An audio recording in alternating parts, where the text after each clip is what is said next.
Dead as a Doornail, Book 6 of the Stan Kraychik Mysteries. Author, Grant Michaels. Publisher, St. Martin's Press, New York. Narrator, Eric Aust. Chapter 31. Selina Hightower, the reigning mogulette of the South End real estate industry, is hard at work as usual. From the big window on Tremont Street, I can see her seated at her spring-loaded crossbow exercise machine. I enter the sanctum sanctorum. "You again," she says. "I was just at the Registry of Deeds." She closes her eyes and holds a contraction, squeezing her elbows together in front of her chest. "Every girl knows what that one's for." I say, "You know the place, right?" Selina opens her eyes and tries to talk while holding her breath. "I ought to," she squeaks, "in my business." I tell her it's a bad idea to hold her breath while exercising. Me, who flunked Slimnastics 101. Then I tell her I came across an odd thing afterward at City Hall, how some person named Tamantha Shignasi was checking up on my property. Selina exhales in a whoosh. "And," she says expectantly, "Pool 2, 3, 4. Hold it. Feel the burn." I say, "I think Tamantha Shignasi is you." Selina laughs, and in doing so releases the wrist stirrups, which go flying into the air on their spring-loaded steel rods. She says, "You are one of the silliest people I've ever met, and in this neighborhood that's saying something." "Admit you were at the Registry of Deeds and at City Hall recently."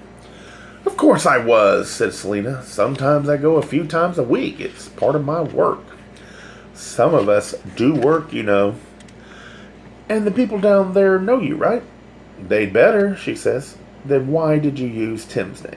"I never did," says Selina. "You just said it yourself. They know me there. I can't go using someone else's name." "You could if there was a clerk who wasn't yet acquainted with your regal eminence." "Look," says Selina, "I don't have time for this nonsense. I've got appointments and phone calls, and I'm trying to squeeze in a workout as well. Now, what are you getting at?" "I want to know why you're interested in my property." Selina quickly adopts her sunshine voice as though she's explaining the machinations of the residential real estate industry to a first-time preschool homebuyer. "My interest in that property is the same as any decent realtor who knows the value of a finite property base. I wanted to sell it." "But then I got it." "Yes, you did," she says. "And you think the sale was rigged?" "Rigged?" says Selina with a laugh. "Didn't you say that the other day?" She says, "I said there was an irregularity, and you were looking for a loophole to annul the sale to me and get the property for yourself." "All right," she says, "if it means getting you out of here, I'll tell you what you want to hear. Yes, I wanted exclusive rights to handle that property. Of course I did. Who wouldn't? It was the last undeveloped corner lot townhouse in the South End. The last one. Do you know what that means? The last one of anything is worth a lot of money. A lot. And yes, so maybe I did carry on when I found out that someone else got it. Who wouldn't? That house was a big price, but finally I had to shrug it off. What else could I do? In this business, you can't afford to be a sore loser. You can't obsess about what's lost and gone." Selina pauses as if to impart drama to that last line. "Besides," she continues more blithely, "you never know when a new owner will become disenchanted with his trophy and want to sell it." I ask, "Did you have a client for the place?" "Of course I did. Do you think I collect real estate the way some people collect dinner plates?" "Myron's not so bad," I say. Is that my voice? I can almost empathize with him. I say, especially after yesterday when his dog saved me and you nearly wiped me out again. "What?" says Selina. "You turned onto Tremont Street from Berkeley. When the traffic lights were on a walk cycle, you almost ran me down." Selina says, "You are obsessed with other people's driving." "When it endangers lives, yes," she says.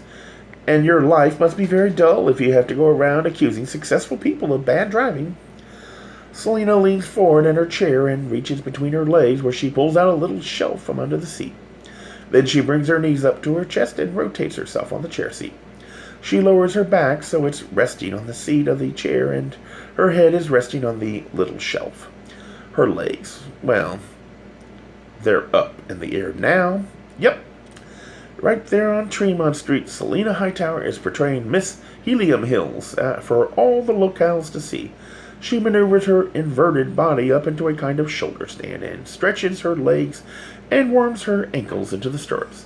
Then she lowers herself back onto the chair and begins her leg routine.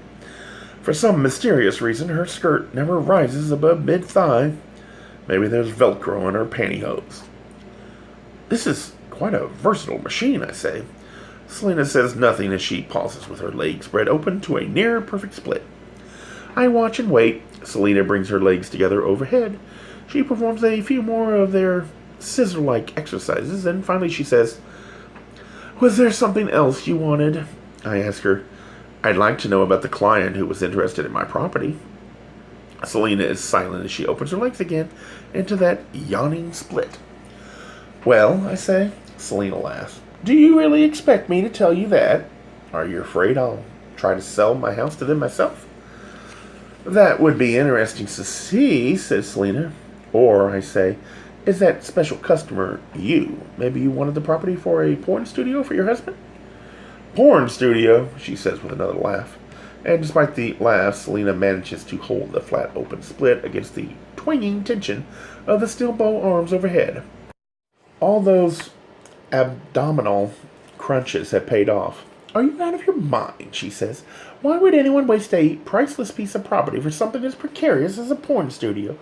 You can make porn in a cellar." Speaking of precarious, though, I back away slightly from the exercise chair, for Selena's inner thighs are beginning to quake with fatigue. I don't want to be within slingshot range when those bowstrings and stirrups go flying. I say, "Or maybe that special client is the Gardenia family." No answer from Selena. I say, "Some guy named Gardenia lost that property back in the Depression, and maybe the family wants it back." "Why do you care who it is?" says Selena. "You got what you wanted, didn't you? You have the house. Do you have to gloat over it, too?" I ask. "Is your client still interested?" Selena brings her legs together overhead and safety rings once again. "Why?" she says. "Maybe, as you said, I'm becoming disenchanted with my new house. Timmy's death has put a bit of a pall on it." She says, "Do you realize the value of what you have?" I shrug. "One pile of bricks is pretty much the same as another." Selena shudders. How can anyone speak such heresy in her office? So close to heaven. She releases her ankles from the stirrups, then swings around and brings herself back to a full, upright, and locked position. She's facing me like a normal human being now. I tell her, when all this is resolved, I'll probably sell the place. "When all of what is resolved?" "Timmy's death." "A horrible accident," said Selena. "Poor boy." "Yes," I say, "and I'm oh so upset by the awful events on my property that I'll surely want to sell it." Selena says, "Are you asking me to handle the sale? Will you tell me who that special client is?" She says, "I'll tell you whatever you want, but first you have to grant me an exclusive contract." "Is it my word enough?" She laughs. I offer her free hair care. She laughs again. "What is this, a game show? I don't want a prize, I want a commission." Just as well she doesn't take my offer. Her hair needs a regimen of non-FDA approved experimental chemicals just to bring it within the normal range for humans. "So," says Selena, "if you want to know who's interested in your property, you'll have to sign an exclusivity agreement with me. And then you'll tell me who wants my house." "That's right," she said cunningly. "I'll tell you exactly that." "Okay," I said. "Where do I sign?" Selena just happens to have a stack of contracts on her desk. All the terms have been filled out already. "Standard agreement," she chirps.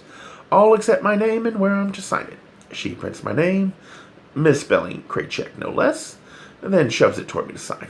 I sign it knowing full well that I am protected by the Consumer Protection Act, which says I can change my mind and renege on any contract within 3 days, unconditionally.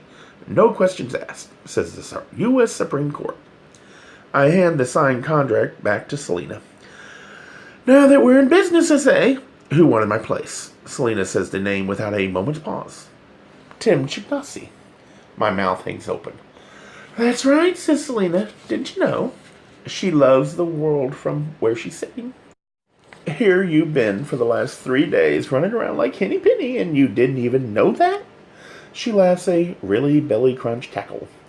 Meanwhile, my brain is going clackety-clack like an old actual machine. Something Myron would kill for. Selena is still laughing as she files her exclusivity agreement in a locked drawer.